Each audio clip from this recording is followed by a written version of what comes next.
वकील साहब अपने चैम्बर में बैठे हुए थे। एक आदमी दंदनाता हुआ अंदर आया, हाथ में कागजों का बंडल, धूप में काला हुआ चेहरा, बड़ी हुई दाढ़ी, सफ़ेद कपड़े जिसमें मिट्टी सी लगी थी।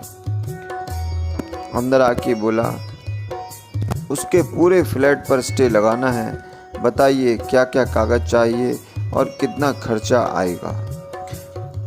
उनसे बैठने को कहा, पियोन से पानी पिलाने को कहा और बोला उनसे कि आप बैठिए। उन्होंने सारे कागज दिखाए और मैंने उन कागजों को देखा, उनसे सारी जानकारी ली। अपने छोटे भाई पर गुस्सा थे वो बहुत ज़्यादा।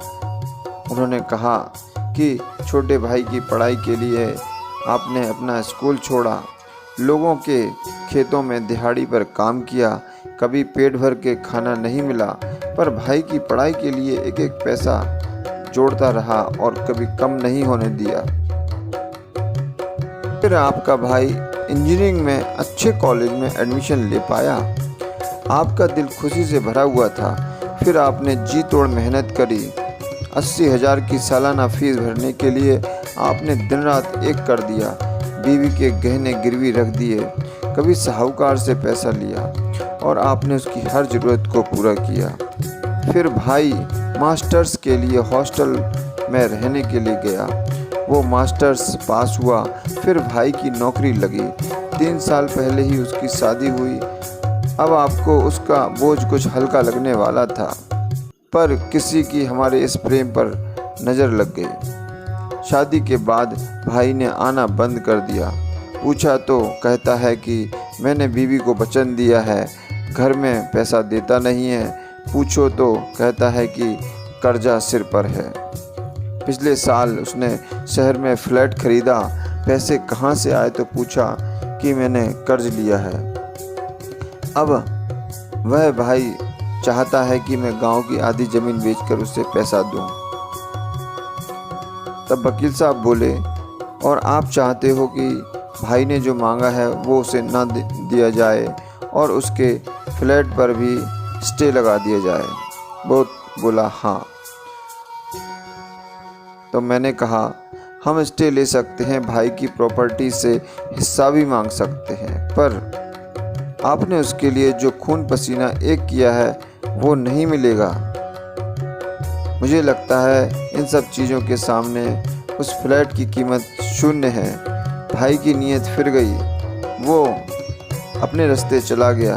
अब आप भी उसी कृतज्ञ घन के रास्ते पर चलने की सोच रहे हैं। वो भिखारी निकला, आप दिलदार थे, दिलदार ही रहो।